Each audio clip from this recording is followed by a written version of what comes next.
San Francisco, 1906. Will Irwin, the journalist, had described it before the great calamity as the gayest, lightest-hearted, most pleasure-loving city of the Western continent. Willie Britt, a fight manager, said, "I'd rather be a busted lamppost on Battery Street, San Francisco, than the Waldorf Astoria in New York." Rudyard Kipling said of this place, "San Francisco is a mad city, inhabited by perfectly insane people, whose women are of remarkable beauty."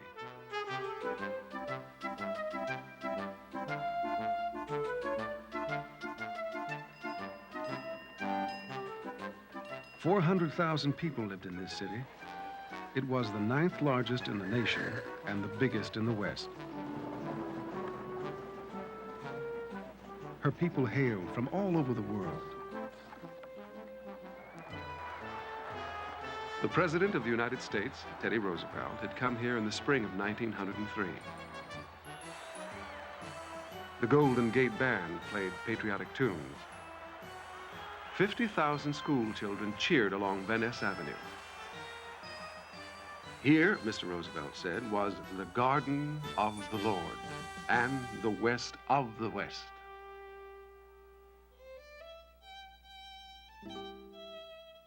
In the West of the West, no one dreamed that San Francisco would soon be destroyed. The big quake of 1865 was just a distant memory, an amusing part of the city folklore.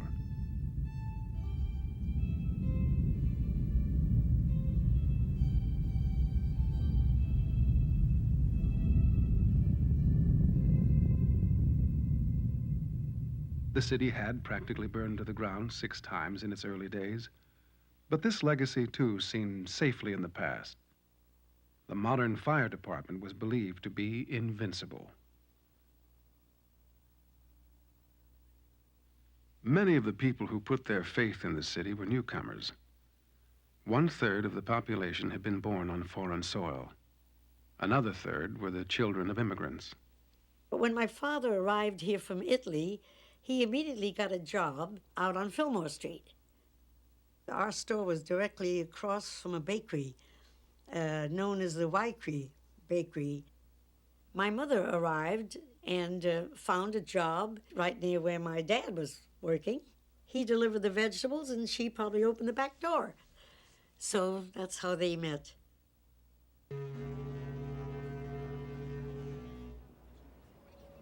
For the thousands of people who had disembarked at her wharves since the days of the gold rush, San Francisco was a magnet, a kind of promised land at the end of the rainbow. The first home for many on American soil was in the district called South of Market. Here were cheap wood tenements packed side by side like a house of cards. They would be the first to burn. And them little streets were like colonies, really. All the Irish had settled in one little neighborhood, and the Dutch would settle in another neighborhood, and the Jews would settle in another neighborhood, and it was just a neighborly party. Everybody knew everybody else.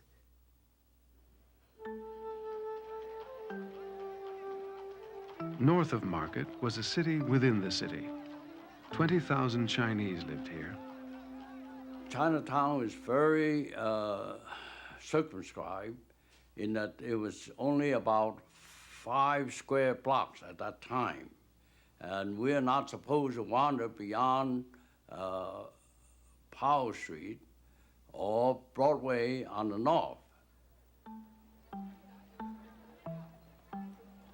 The Chinese ghetto was portrayed by the popular press as a barbaric and dangerous place, whose inhabitants worshiped pagan gods and indulged in fantastical vices.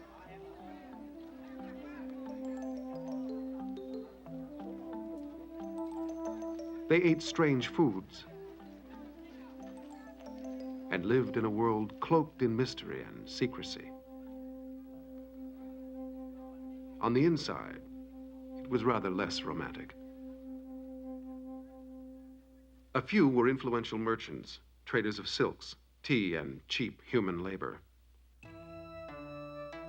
Chinese laborers had started coming to California around the time of the gold rush. Gold Mountain Men, they were called, back home in Canton. In San Francisco, they became workers in sweatshops, servants in the houses of the rich.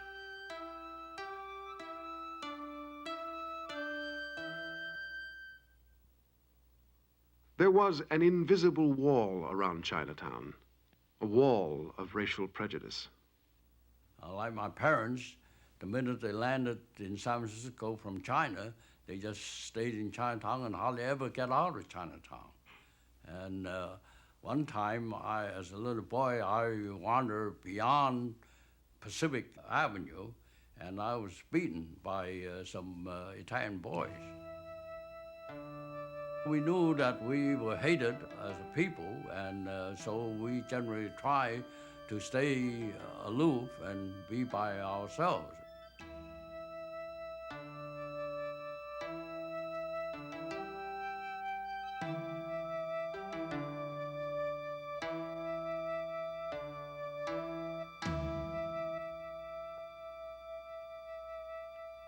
Just a few minutes' walk and half a world away from Chinatown was the Palace Hotel. If you had the money, when you came to town, it was the place to stay. There was cut glass and marble in every corridor, and the incredible luxury of telephones and bathtubs in every room. There was also the most modern system of fire alarms and sprinklers. The palace was built to be indestructible, but so was the Titanic.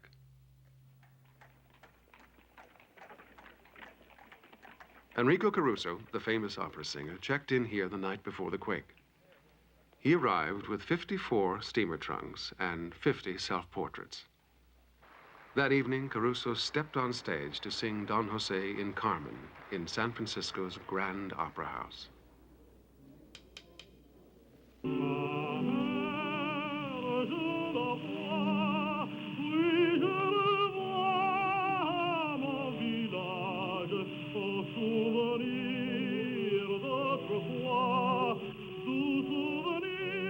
If you couldn't get tickets to the opera, you could go to a gala costume carnival on skates where Miss Floria was crowned the Queen of the Rollers.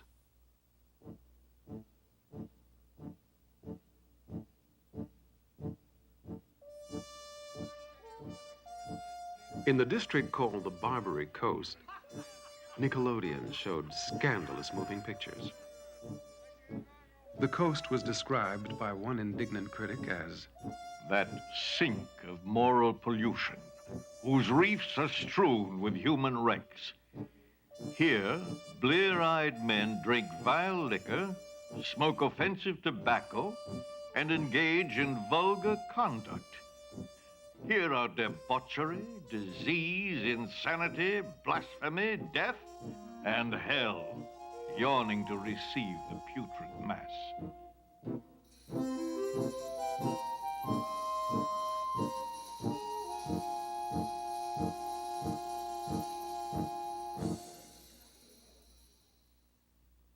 The men on the vice squad were ever vigilant, provided no one paid them not to be.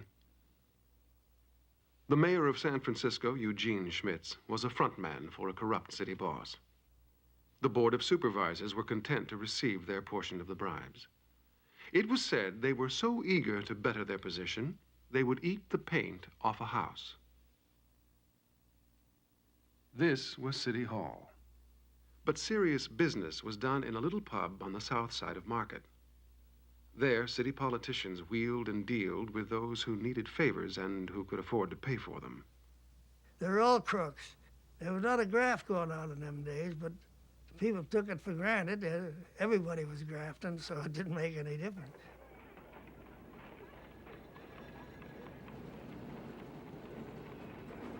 Schmitz and his cronies controlled the grandest city west of the Mississippi. A few dozen big hotels, offices, and banks were built of bricks, steel, and masonry.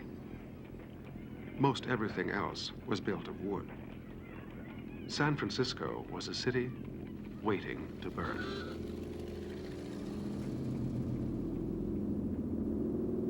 In 1906, the fire alarm, the response, the men and the equipment worked exactly the way they are portrayed in this early silent film. Everything was automatic in the firehouse. The lights lit on the first strike of the bell. When the bell hit, the lights lit, that let go.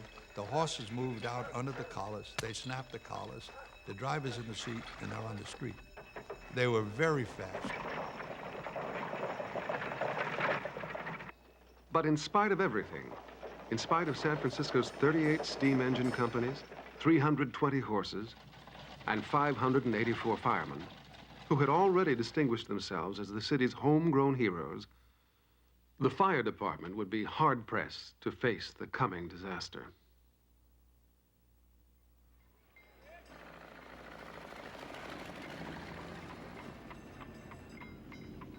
Just months before the earthquake, the National Board of Fire Underwriters stated in a report, San Francisco has violated all underwriting precedents by not burning up.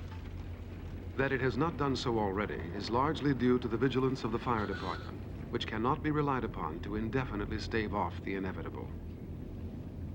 The underwriters were about to be proven correct.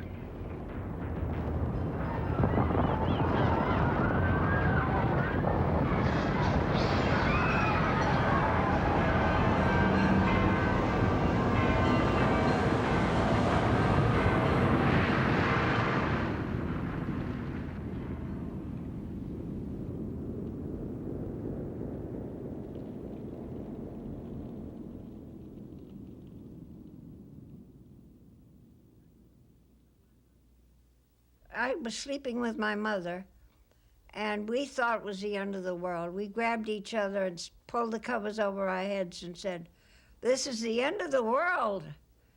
And of course, we were scared to death. We tried to stand up or do something, but we couldn't. We had to hang on for dear life because, as I said, the bed was flying around the room like a kite.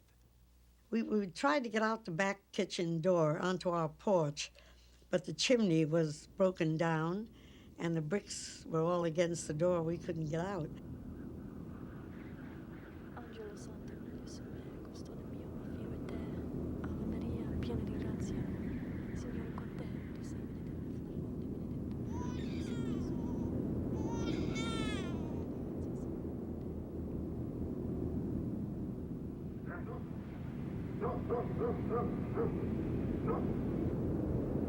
The quake hit San Francisco on Wednesday, April 18th, at precisely 12 minutes past 5 o'clock in the morning. But San Francisco wasn't the only place to get hit. For more than 200 miles along the San Andreas Fault, the crust of the earth slipped as much as 21 feet. In San Jose, 8,000 people were homeless. Santa Rosa, a town of 7,000, was leveled. Trees were uprooted, fences curved, and in some places the earth flowed like water. The quake had the impact of 6 million tons of TNT, roughly 12,000 times the power of the atomic bomb exploded over Hiroshima. It remains the greatest natural disaster suffered by a North American city.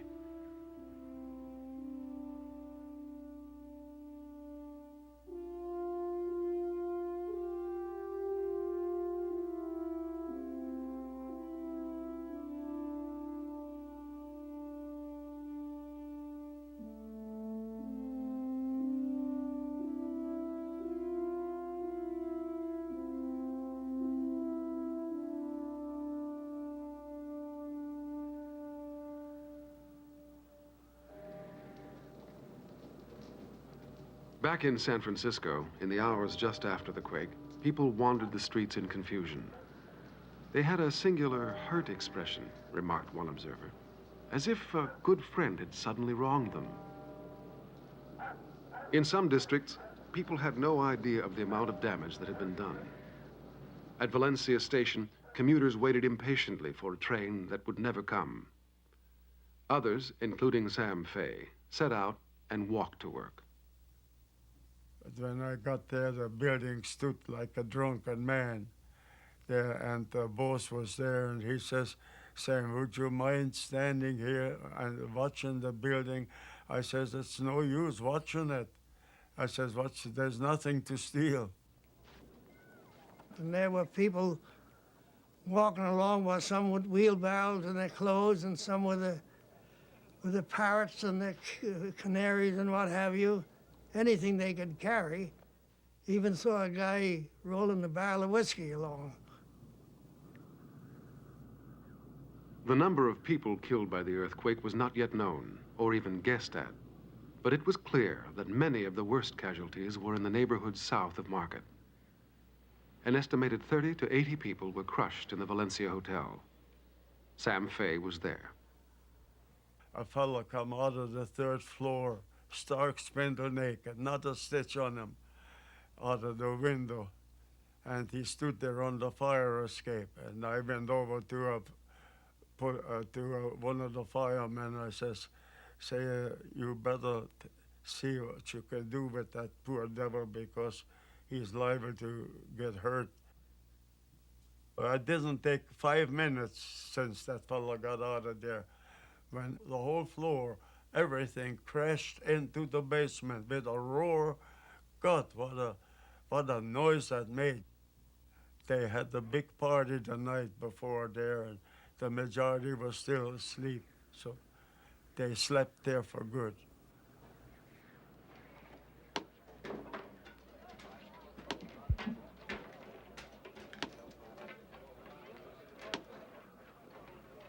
And my mother kept telling the children, she says, I just have a feeling something happened to your father.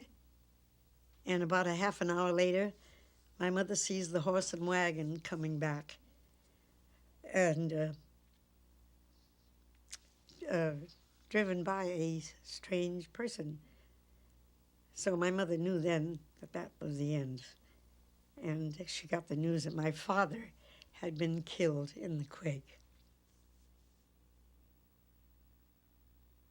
All over the Mission District, tenements folded in like pasteboard. From the wreckage, the cries of the trapped and injured could be heard. Those who survived could not be helped at the city's hospitals, which had sustained major damage in the quake.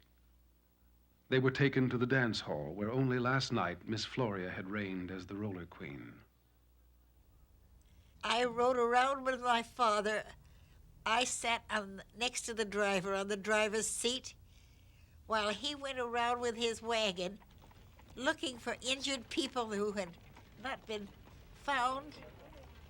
And then we couldn't find Nellie after that. Nellie was the horse. And I was crying, where is Nellie? Where is Nellie? I never have learned what happened to Nellie. Never have learned. What no one yet realized that morning was that the greatest tragedy of San Francisco was yet to unfold. The shock had snapped gas mains and toppled chimneys. 50 fires had started almost simultaneously. Although the city's telephone and central alarm system were destroyed, the individual fire brigades flew into action. But when they arrived on the scene, there was no water. The quake had broken almost all water mains coming into the city. Hydrants gave off a trickle and then ran dry. By 7 a.m., Mayor Schmitz had received status reports from the police and fire departments. Half a dozen fires were raging out of control. The mayor issued a proclamation stating that looters would be shot on sight. He also deputized special police whose actions would later be questioned. But the real power lay in the hands of Brigadier General Frederick Funston, the ranking Army officer in San Francisco. Funston commandeered automobiles and mustered troops. By 8 a.m., more than 1,700 men had arrived downtown. Their orders were to fight the fire, evacuate citizens, and prevent crimes. But in the chaos that followed, the soldiers themselves were seen looting. By the time troops were patrolling the streets, a good part of the city was in flames.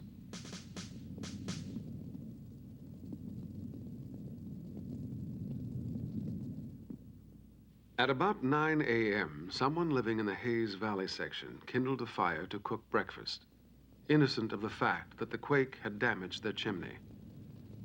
This was the result. By noon, the Ham and Eggs fire, as it came to be known, was on its way to claiming a good part of the city. My friend and me, we took a hike over between 4th and 5th on Folsom Street because there was a little wooden church was burning. Flames were just shooting up, and we stood watching that little church burning. It was horrible. The fire was really off and running by this time. So we found, we got down to a building that was going, and I can recall the chief who was in command yelling that the front of the building was coming out. The wall was collapsing. So a police officer decided that what we were doing down there wasn't the right, proper place to be. And he said, "Where are you from?" We said, "Telegraph, it'll go on home." They sent us back up the hill. It was believed many of the modern office buildings could withstand the flames. Most prominent, the Call Building, one of America's first skyscrapers. The call caught shortly after 10:30 a.m. It burned from the top down, its elevator shafts acting like flues. A few firemen were trapped on the upper floors and incinerated. About this time, Funston decided that the only hope of stopping the destruction was to use dynamite to create a fire break. At 1 p.m., a demolition team raced across Market to blow up the Monadnock building. The dynamite didn't work. All that was accomplished was to gut the interior of the building without bringing it down. Around the corner, a telegraph operator tapped out San Francisco's last message to the outside world. 2:30 p.m. The city practically ruined by fire. It's within half a block of us. The Call building is burned out entirely. The Examiner building just fell in a heap. Fire all around us, in every direction. Destruction by earthquake, something frightful. They are blowing up standing buildings that are in the path of flames with dynamite. No water. It's awful. I want to get out of here, or be blown up.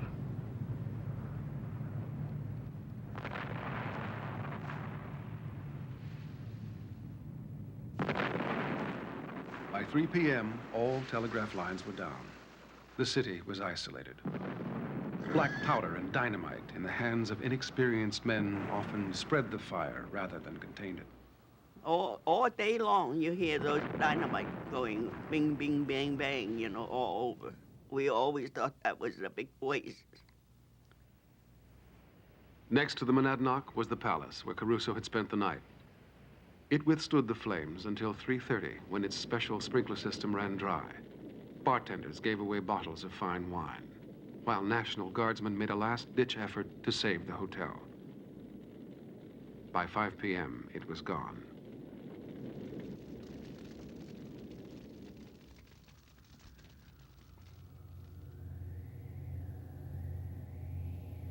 Towards the afternoon, in certain parts of the city, the fire began to assume the characteristics of a firestorm.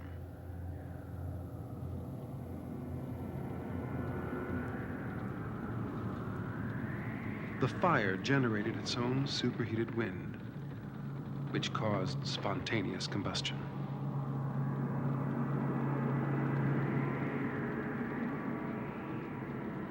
A police officer described seeing a tongue of flame catch 3 people. It crackled like a million firecrackers, he said, and it was low to the ground. The flames seemed to pass through them. When it had gone, they were just balls of fire on the ground.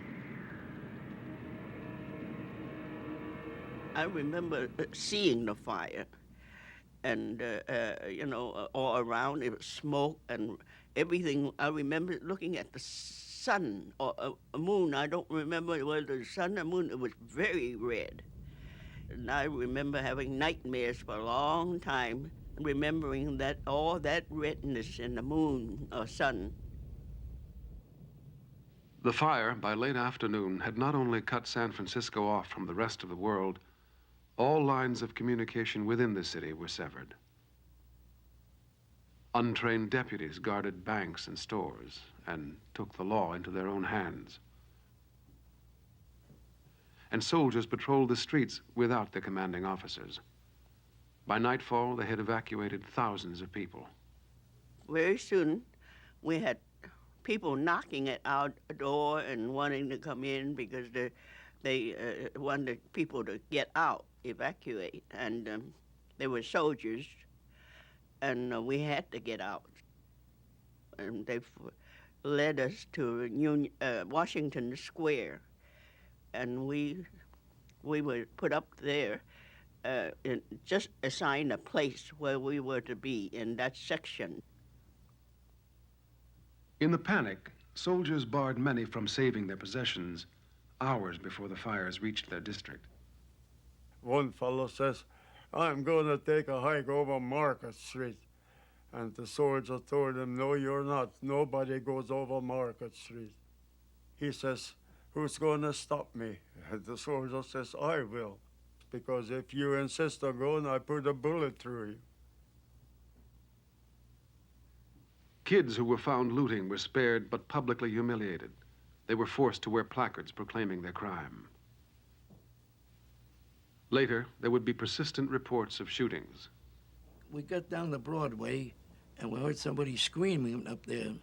We walked back there, and the guys stopped running, and of course the sentry was after and said, "Halt, otherwise I'll shoot." So he shot because he wouldn't halt, see?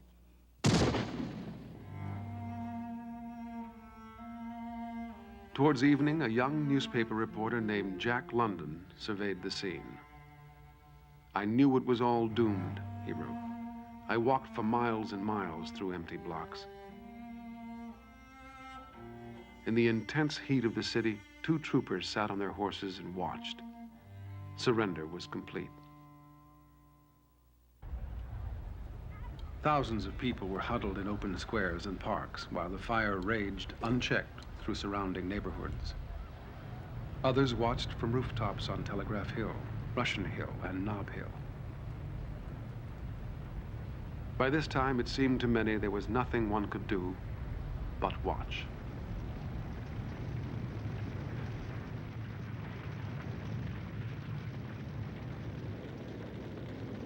That night, we went up on top of the hill, my mother and I, and the whole city was burning. All south of Market and all along the waterfront was going. And she said to me, "Well, Will, you'll now be a pioneer of New San Francisco." By 10 p.m., 250 city blocks had gone up in flame. South of Market was gone. The financial district was gone. Chinatown and the Barbary Coast would burn in the night.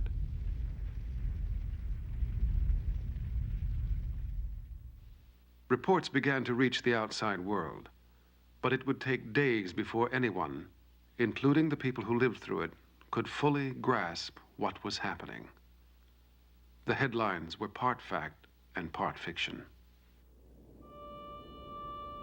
At dawn on April 19th, 24 hours after the earthquake, people who had lost their homes gathered in the streets. They seemed shell-shocked, unwilling or unable to go any further.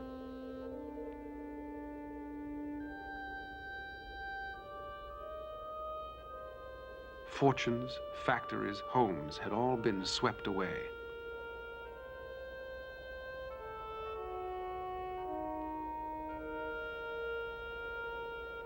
Word got around that boats were taking people across the bay, and thousands began the long trek down Market Street to the ferry building.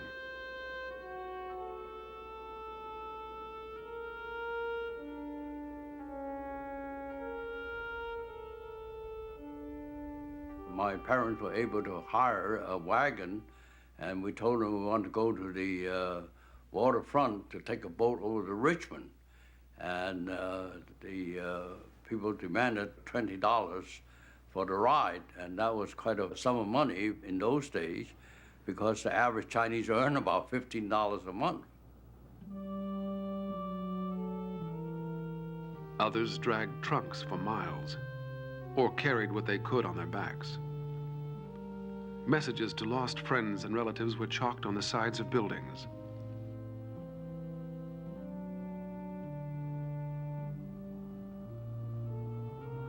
Another reporter joined a stream of refugees. He wrote, "The street seemed dead. Not recently dead, but as if buried by some cataclysm of long ago and then dug out of the lava. Everywhere there was smoke, a contortion of stone, and a great silence."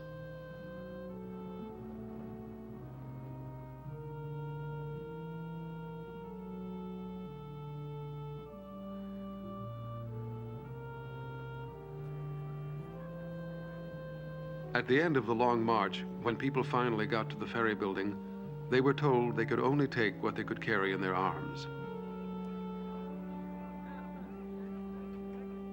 By midday on April 19th, 250,000 were homeless. Over 3,000 were dead. But that was only the beginning.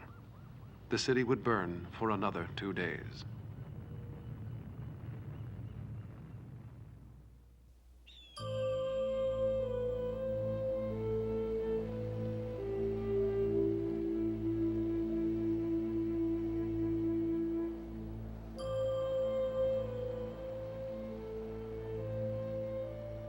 When the fire had burned itself out, William Randolph Hearst, the newspaper magnate, arrived in what was left of San Francisco.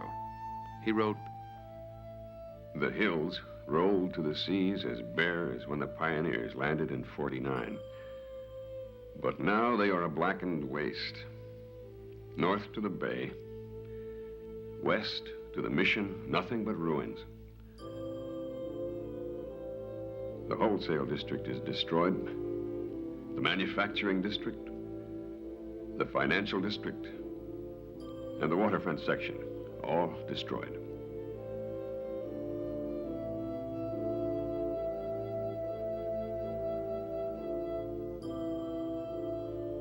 I will not attempt any description of this scene.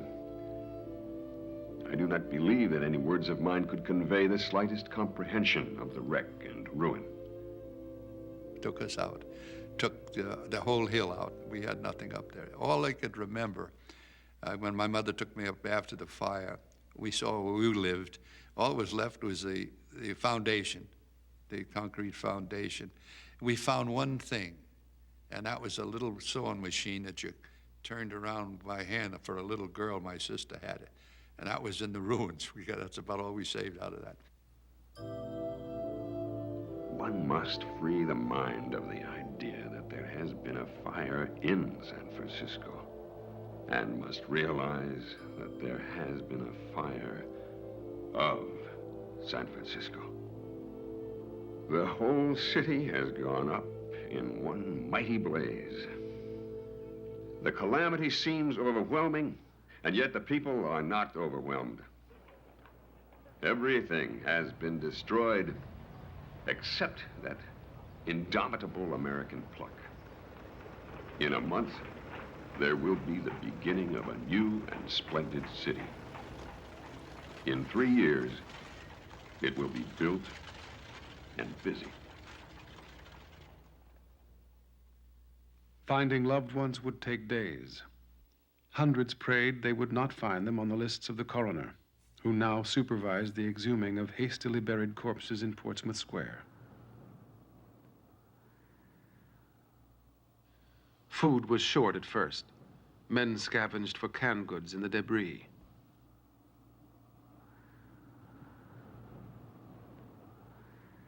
Drinking water was a precious commodity.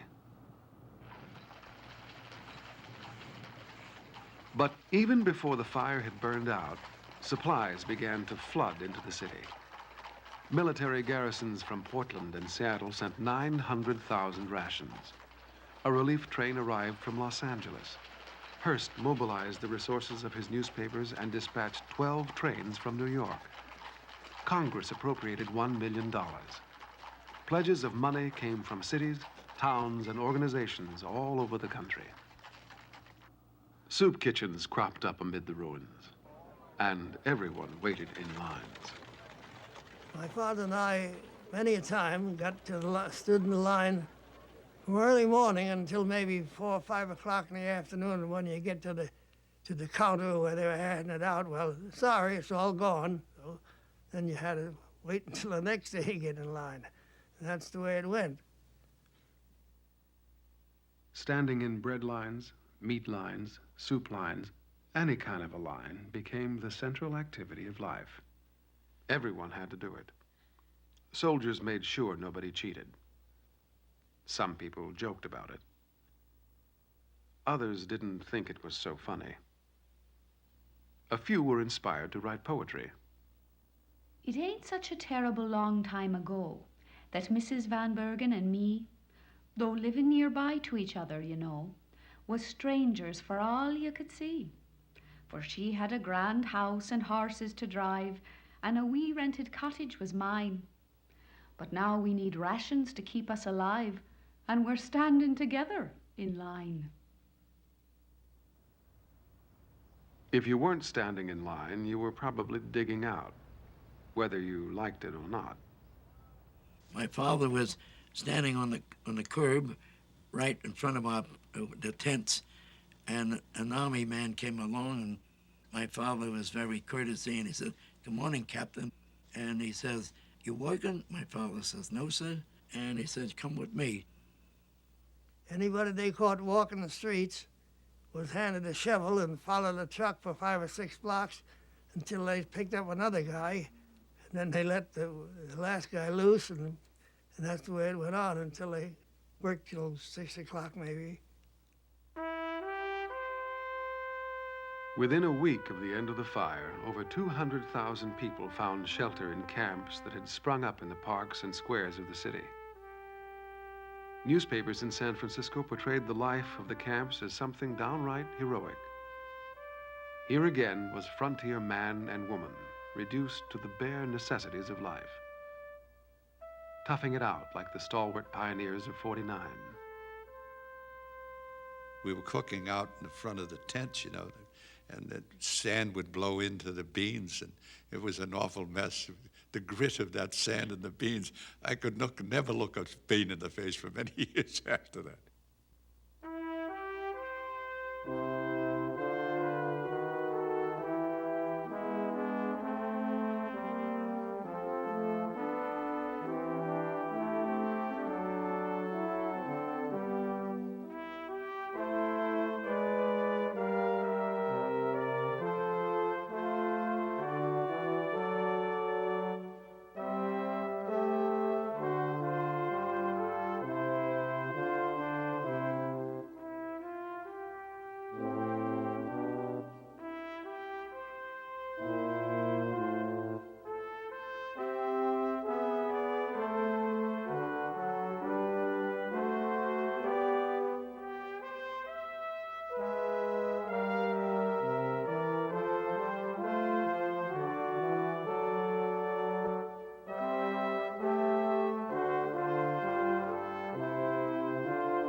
While people started life over again in the camps, the city, its government, utilities, and business struggled to get back on its feet.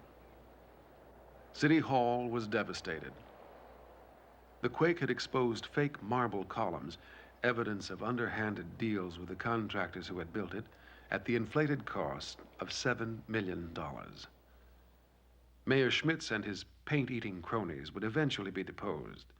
But for the time being, he still enjoyed an immense popularity, and it seemed that the quake had shocked him into his best behavior.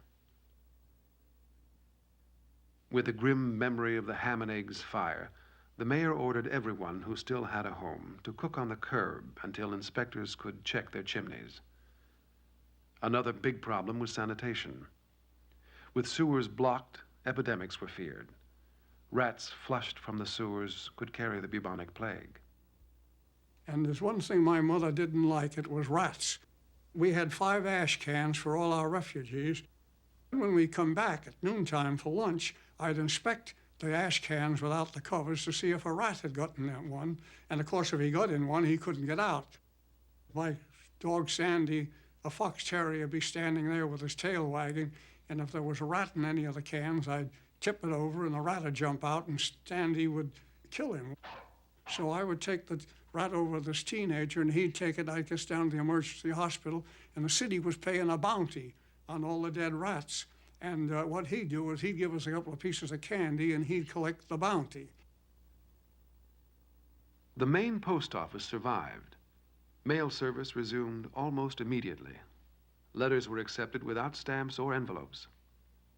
Messages were scrawled on any available scrap of paper saying, "All safe, although lost all," and "Everything ruined, but don't worry, government is looking out."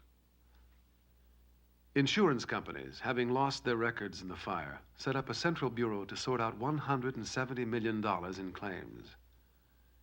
Businessmen waited for weeks for their safes to cool before discovering what remained. It was said that in many places the debris was not even allowed to cool, and bricks were pitched from lots when still as warm as muffins. Volunteers on the cleanup crews took up the refrain, "In the damnedest, finest ruins, I'd rather be a brick than live anywhere else but San Francisco." The great cleanup had begun. Thousands of standing walls were torn down. An estimated 6.5 billion bricks were carted away or cleaned of mortar to be reused in new buildings. The demolition of the gutted Palace Hotel cost $90,000.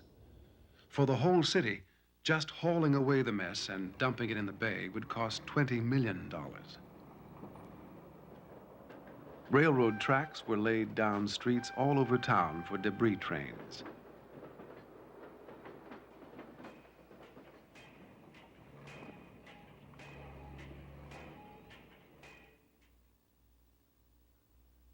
You were lucky if tracks ran near your property. If not, you'd swap your kingdom for a horse. In the first 18 months of Reconstruction, 15,000 horses died in harness. Contractors figured into their costs the value of the animals they knew they would have to work to death. Work on the streetcar system began at once. The United Railroad replaced cable systems with overhead wires for new electric trolleys. Only 10 days after the quake, Mayor Schmitz inaugurated service on the first line. People cheered as the car passed. Some forgot to move until almost too late. Thousands of laborers worked on restoring the lines. Within a few weeks, 225 miles of track were up and running. Newspapers proclaimed the rebirth of the city. A newspaper reporter asserted that the business of San Francisco has not been destroyed, merely the business equipment. If there is a businessman in this city who is not perfecting his plan for resuming at the old stand, or as near as possible thereto, the Chronicle has not heard of him. It's a free state, everyone beginning over again, rich and poor alike. The chief of police sits in the window of a corner grocery, and the relief committee is working 24 hours a day from the showroom of a vegetable grocer. Cooking their dinners in the streets may be seen girls who were educated at Stanford, Berkeley, Vassar, and Bryn Mawr. The loss of life is small. The loss of social position is colossal. Down to the elements now, nothing counts but human love. Humanity is on the flat, and everyone is on the level.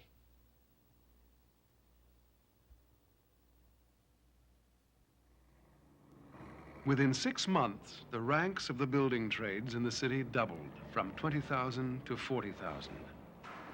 Working men and their families arrived from all over the nation. Popular postcards of the day featured the brick cleaner, the carpenter, and the steel girder man as the new heroes of San Francisco. A carpenter could make a fat wage of $4 a day. In New York City, lawyers were only making $1.50. The Chinese returned from segregated camps to survey what was once their home. In the next 3 years, Chinatown would be rebuilt, mostly by the Chinese themselves. My father was so grateful that the family was intact and that we had suffered no great loss. And so he decided to follow the American custom of having a Thanksgiving dinner. And so he bought a turkey, a 20-pound turkey, and a portable oven, and roasted the turkey. And that caused quite a commotion among the people living in the tenement house because they never heard of such a thing. And but my father said, well, the American custom is to have a Thanksgiving celebration, and that's what we're doing.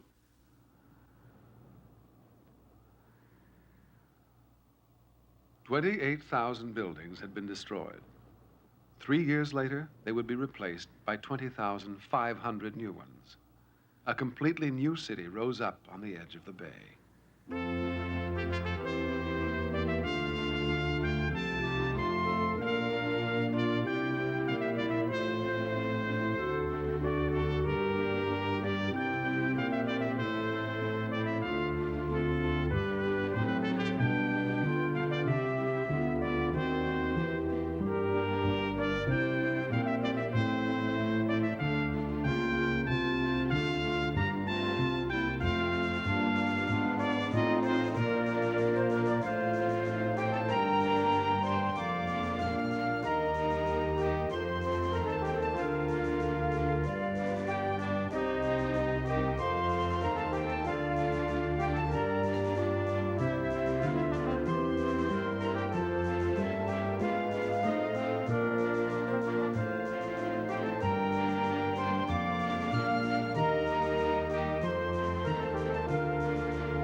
The people of San Francisco shared a sense of triumph. They also shared a desire to erase the memory of the disaster and reassure themselves and the rest of the world that the new city was somehow invincible. They fought for and won the right to host the World's Fair of 1915.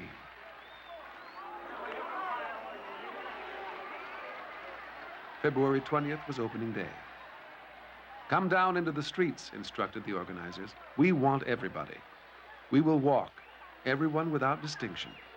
After years of waiting, the hour has come for San Francisco to come into her own. We are going out there to open our exposition.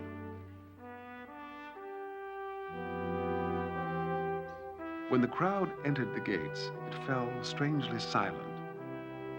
There was a benediction. To the city of St. Francis by the Western Sea, give a hope and a faith that know not failure.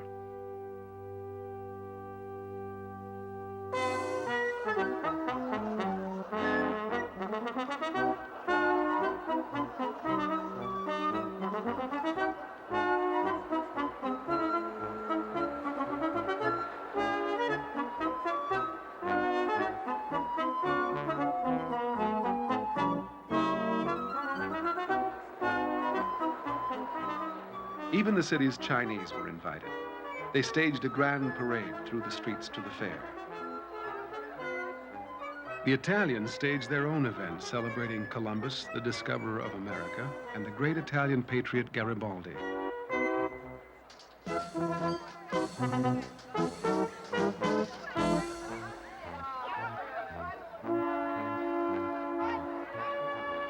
Fatty Arbuckle and Mabel Normand, king and queen of the silent comedy, were welcomed by a new mayor on the steps of the half-finished City Hall, a symbol of reformed city government.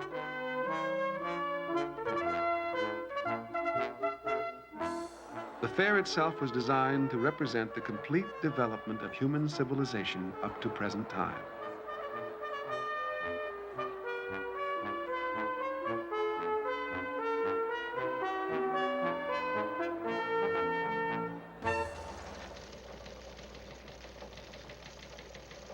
The wonders of modern technology were particularly reassuring. They seemed to demonstrate a triumph of man, over the forces of nature.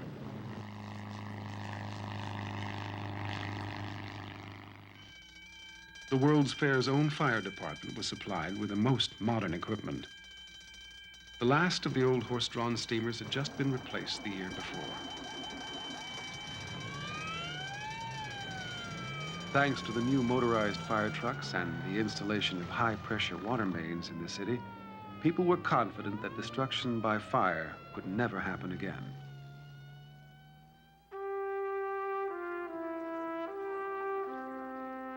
Tens of thousands came to San Francisco, in spite of the lingering worry that the city remained on shaky ground. In the end, there were no guarantees that the city was invincible. There was only the will and the example of the people themselves. Here was manifest an indomitable and impetuous spirit that, in the wake of disaster, had built an entire city and a World's Fair from the ground up.